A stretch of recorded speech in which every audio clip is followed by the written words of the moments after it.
আন্তর্জাতিক অপরাধ ট্রাইব্যুনালে বিডিআর হত্যার বিষয়ে শেখ হাসিনার বিরুদ্ধে অভিযোগ দায়ের করায় হুমকি আসছে বলে অভিযোগ করেছে শহীদ সেনা অফিসার্স অ্যাসোসিয়েশন।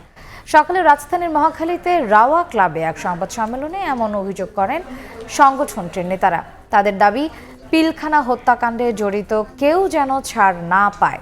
প্রয়োজনে এ ঘটনার পুনঃ তদন্তের কথাও বলেন তারা।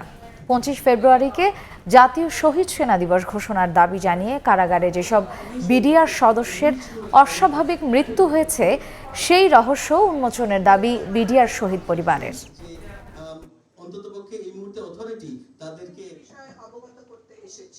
হত্যা মামলায় যারা খালাস তাদেরকেই জামিন দেওয়া হয়েছে, এই বিষয়টা আমরা সকলেই জানি।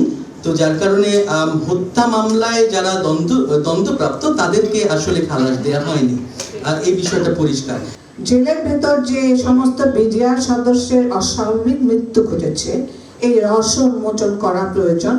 ঘটনার পেছনে ষড়যন্ত্রকারীরা আছে বলেই নভেম্বর মাসে শেখ হাসিনা সহ অনেকের বিরুদ্ধে আন্তর্জাতিক অপরাধ ট্রাইব্যুনালে অভিযোগ দায়ের করেছে শহীদ পরিবারবর্গ।